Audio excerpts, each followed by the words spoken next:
Assalamualaikum warahmatullahi wabarakatuh. Waalaikumsalam warahmatullahi wabarakatuh.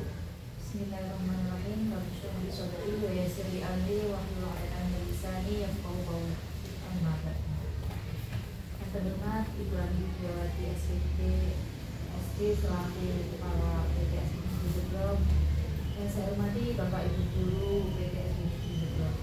Pertama, mari kita panjatkan puji syukur kepada Allah Subhanahu wa taala yang mana telah memberikan kita kesehatan sehingga kita dapat menjalankan kegiatan hari ini dalam keadaan sehat walafiat.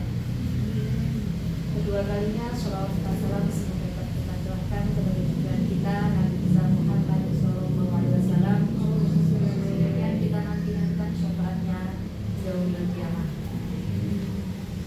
Bapak Ibu yang saya hormati, di sini saya sebagai pembawa acara akan bacakan susunan acara pada pagi hari ini.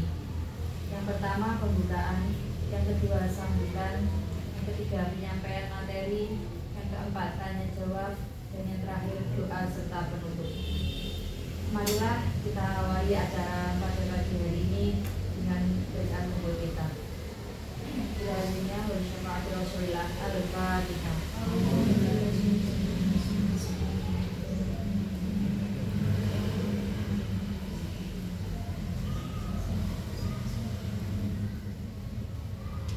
Masuk acara yang kedua yaitu sambutan kepada Ibu Andi Widiawati. Silakan. Assalamualaikum warahmatullahi wabarakatuh. Waalaikumsalam warahmatullahi wabarakatuh. Bapak Ibu guru yang saya hormati, pertama-tama marilah kita panjatkan puji syukur kehadirat Allah Subhanahu wa taala karena pada kesempatan yang baik ini kita masih diberi kesehatan, kesempatan untuk bertemu dalam keadaan sehat walafiat. Kedua kalinya sholawat salam semoga tetap tercurahkan junjungan kita Nabi Agung Nabi Muhammad sallallahu alaihi wasallam yang selalu kita nantikan syafaatnya yang ibadah ilahi. Bapak Ibu, saya ucapkan terima kasih karena pada kesempatan ini Bapak Ibu sudah berkenan hadir untuk mengikuti acara diskusi kita dalam topik untuk kegiatan pembelajaran PJOK, yaitu untuk materi permainan tradisional. Mengapa pada kali ini kita diskusi mengangkat topik permainan tradisional?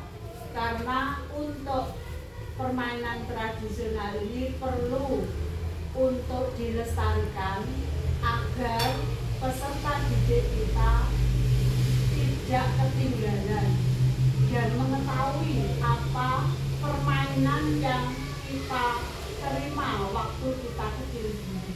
Jadi tidak hilang begitu Bapak Ibu.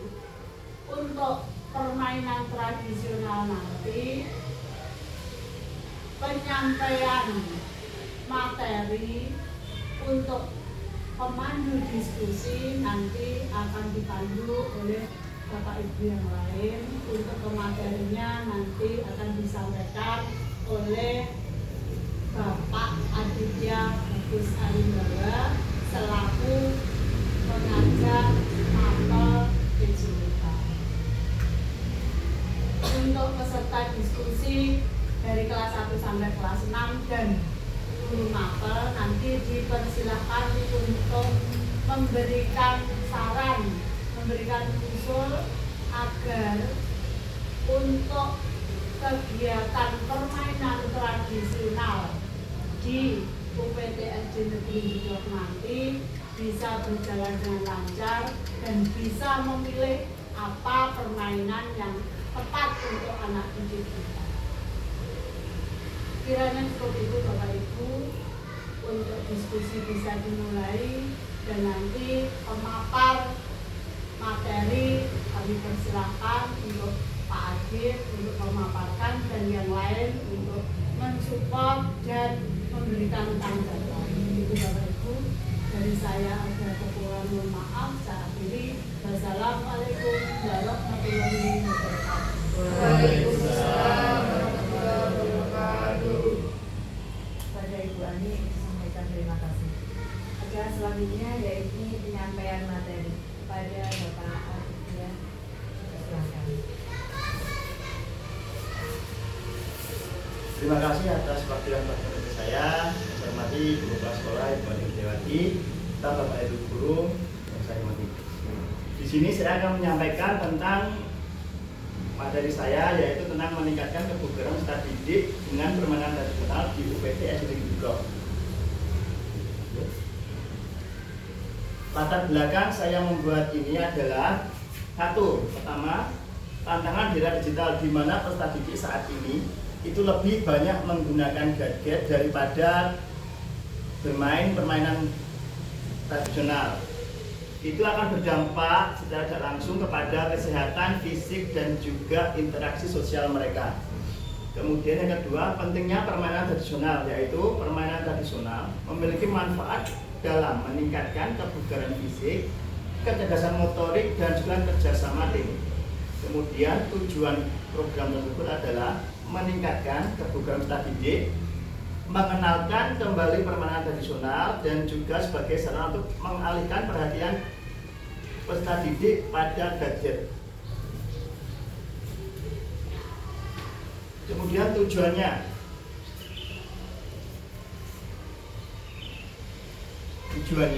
satu, meningkatkan kebugaran fisik dari peserta didik. Melalui aktivitas fisik yang menyenangkan, peserta didik diajak untuk lebih aktif dalam bergerak. Jadi nanti saya akan mengajak peserta didik untuk aktif bergerak melalui aktivitas yang menyenangkan. Kemudian yang kedua, mengenalkan bermacam-macam permainan tradisional. Peserta didik diperkenalkan dengan beberapa permainan tradisional, di antaranya gobak sodor, engklek, dan coplak sebagai bagian dari budaya bangsa Indonesia. Di sini nanti akan memperkenalkan peserta didik pada macam-macam permainan tradisional, di antaranya seperti gobak sodor, engklek, dan juga coplak. Kemudian yang ketiga, mengurangi ketergantungan pada gadget. Mengajak peserta didik untuk lebih aktif dalam bergerak untuk mengurangi ketergantungan mereka dalam penggunaan gadget. Yang keempat, membangun kerjasama tim dan juga sportivitas. Mengajarkan kepada peserta didik tentang pentingnya kerjasama dalam tim serta meningkatkan kemampuan sosial dan juga komunikasi. Jadi dalam permainan tradisional nanti akan ditanamkan kerjasama dalam tim, di mana nanti akan dilakukan pada permainan gobak sodor serta meningkatkan kemampuan sosial dan juga komunikasi. Itu terdapat juga pada permainan gobak sodor, engklek, dan coplak. Berikutnya, capaian, langkah-langkah, dan hasil yang dilakukan untuk tiap tujuan. Yang pertama, meningkatkan kebugaran fisik dari peserta didik. Peserta didik mengalami peningkatan kebugaran fisik melalui aktivitas fisik yang terukur dan juga menyenangkan. Meningkatkan daya tahan, kekuatan otot, kelincahan, dan koordinasi motorik peserta didik. Yang kedua, mengenalkan permainan tradisional sebagai bagian dari budaya Indonesia. Peserta didik memiliki pemahaman yang baik mengenai permainan tradisional di Indonesia. Peserta didik dapat memainkan permainan tradisional dengan baik dan memahami nilai budaya yang ada di dalam permainan tersebut. Kemudian mengurangi ketergantungan peserta didik akan gadget.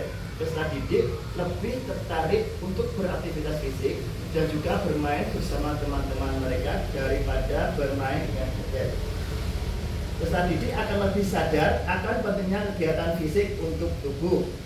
Dan yang keempat, membangun kerjasama tim dan juga sportivitas antar peserta didik. Peserta didik akan belajar bekerja sama dalam tim, berkomunikasi dengan baik, dan menunjukkan juga sportivitas yang tinggi. Kemudian, peserta didik mampu mengaplikasikan nilai-nilai kerjasama dan sportivitas dalam kehidupan mereka sehari-hari. Jadi banyak sekali hasil yang diharapkan dari permainan tradisional. Nanti Bapak Ibu diharapkan itu tadi. Pertama adalah tentang kebugaran fisik tadi, kemudian menata terus meningkat daya tahan, otot, kelincahan, dan koordinasi motorik tadi. Kemudian yang paling penting adalah mengaplikasikan nilai-nilai kerjasama dan sportivitas dalam kehidupan sehari-hari. Dan berikutnya, struktur program dan mitra dalam komunitas belajar. Kegiatan ini merupakan kegiatan kurikuler sekolah melalui pendekatan STEM. Nama program meningkatkan kebugaran peserta didik dengan permainan tradisional.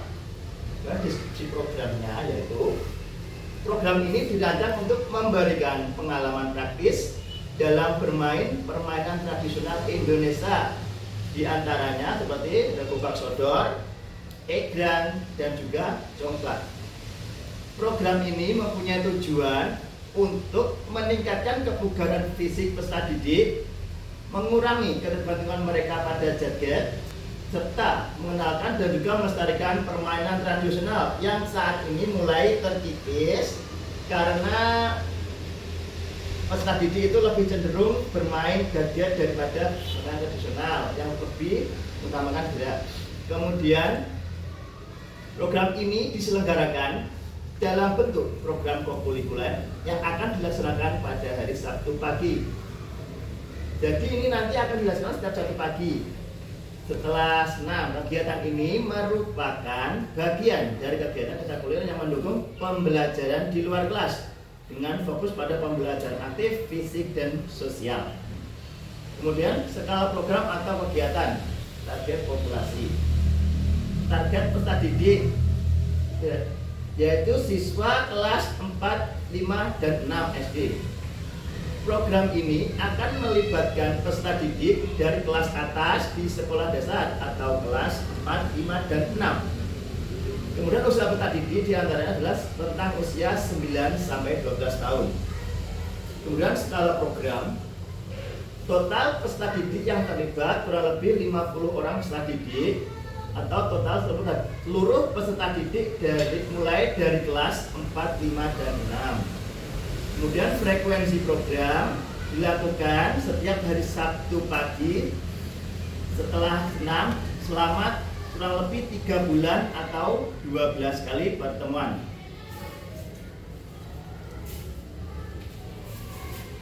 Kemudian struktur program dan mitra dalam komunitas belajar. Pengaturan program atau kegiatan. Waktu pelaksanaan program setiap hari Sabtu pagi mulai jam 7.30 hingga jam 9.20 waktu Indonesia Barat.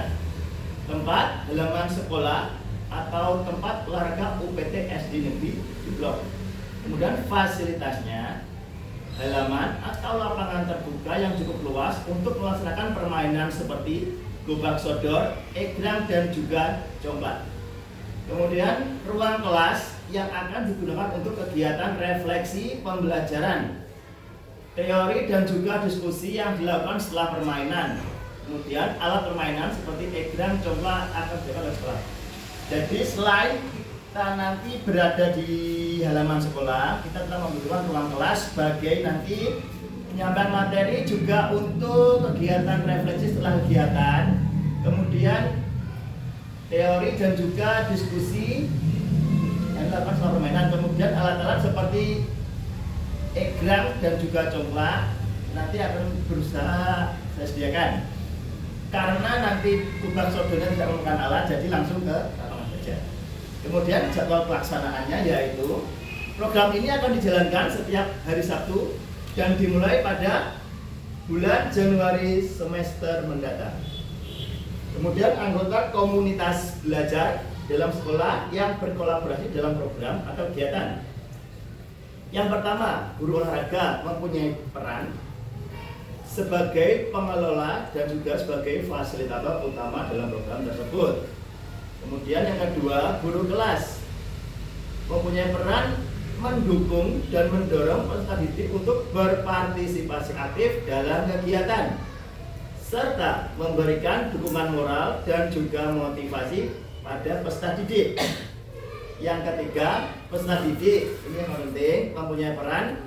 Peserta didik berperan aktif dalam permainan tradisional sebagai pemain, pelatih atau wasit peserta didik diharapkan tidak hanya meningkatkan kebugaran fisik mereka, tetapi mereka juga akan belajar tentang pentingnya bekerja sama, memiliki sportivitas, dan juga nilai-nilai budaya Indonesia yang terkandung dalam permainan tradisional yang akan mereka lakukan.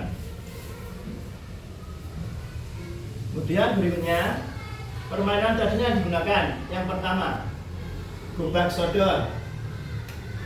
Ini mempunyai banyak manfaat, yaitu yang pertama dapat mengasah kelincahan dan juga ketangkasan peserta didik, karena nanti mereka harus melewati penjaga yang bersembunyi kurang lebih sebanyak 4 untuk sampai ke titik akhir.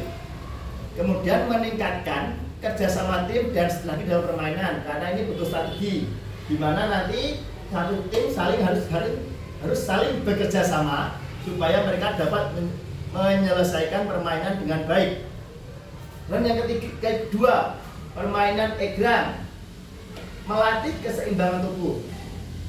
Ya benar sekali, ini sangat berguna untuk melatih keseimbangan, di mana nanti siswa itu harus berjalan dan berdiri dan berjalan di atas tongkat bambu, kemudian meningkatkan kekuatan kaki dan koordinasi motorik, di mana nanti juga bisa meningkatkan kekuatan kaki dan juga koordinasi motorik, di mana ini harus diperlukan dalam menggerakkan bambu supaya tidak jatuh.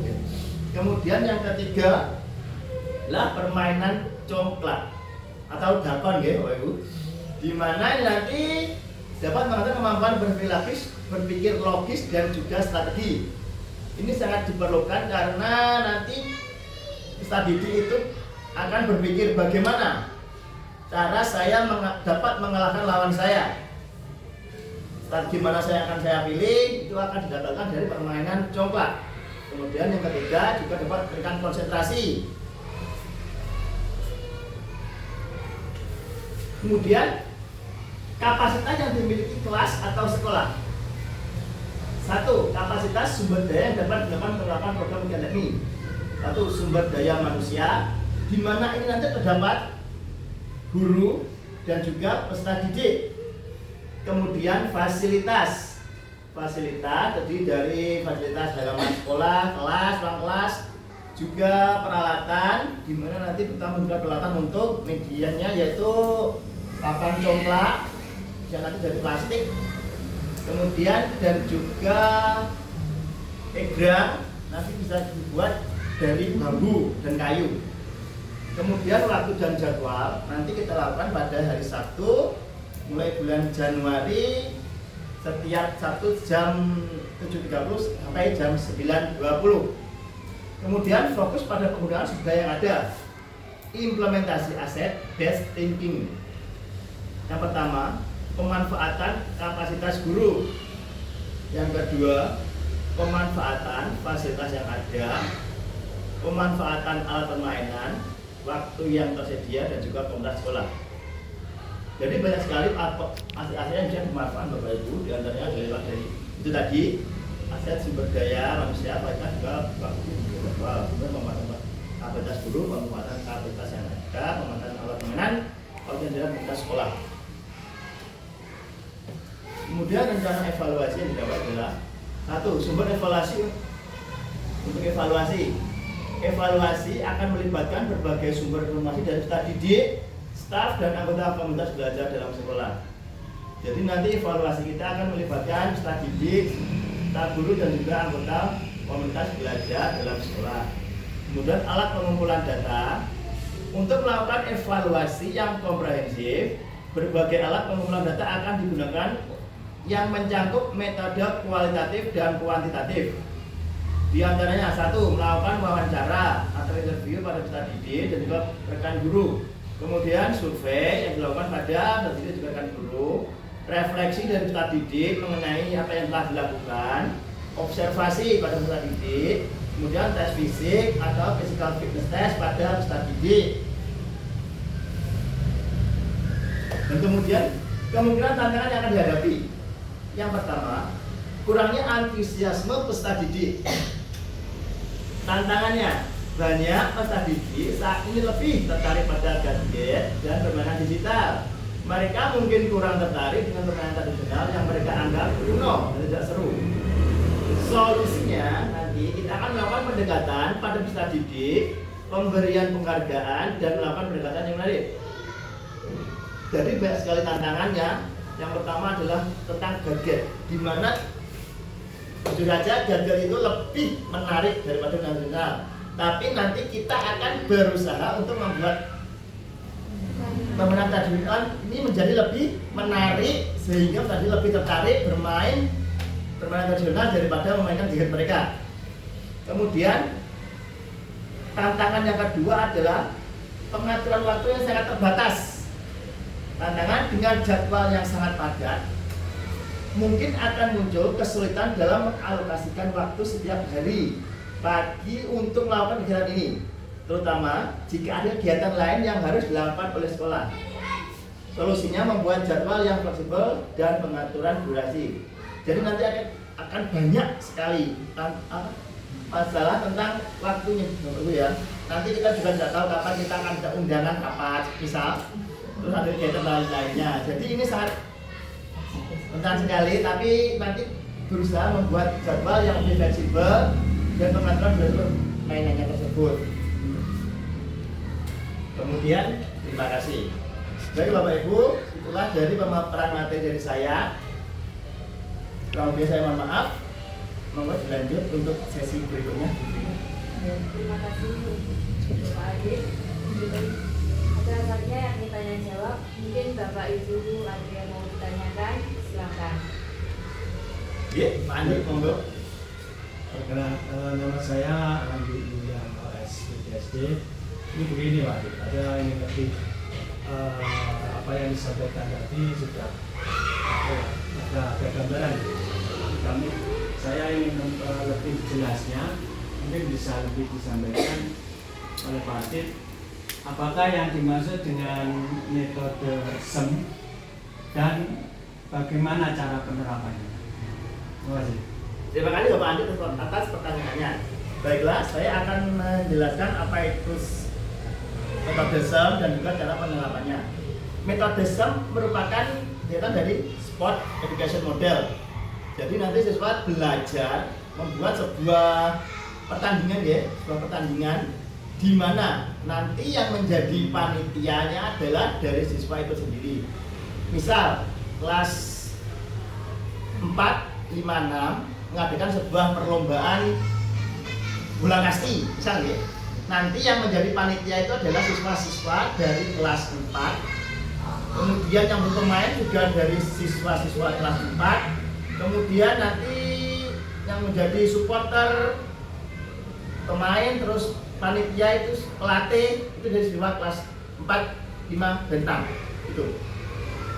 Jadi maksud seperti itu. Pokoknya yang itu adalah semua dilakukan oleh siswa itu sendiri. Ya, terima kasih. Ya, sudah. Ada lagi pertanyaan? Mungkin bagi Bapak Ibu yang lain ada yang mau bertanya. Tidak ada. Ya, terima kasih atas waktu yang diberikan. Tapi saya mohon maaf. Wassalamualaikum warahmatullahi wabarakatuh. Waalaikumsalam warahmatullahi wabarakatuh. Pada Pak Adit sampaikan terima kasih. Acara selanjutnya yakni doa serta penutup yang akan dipimpin oleh Pak Niko. Kepada Pak Niko, silakan.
Alhamdulillah kegiatan hari ini telah berjalan dengan lancar. Saya seperti berbicara, mohon maaf kalau tidak ada kesalahan dari awal sampai akhir. Saya akhiri, wassalamualaikum warahmatullahi wabarakatuh. Waalaikumsalam warahmatullahi wabarakatuh. Alhamdulillah, selamat sambutan. Nuwun.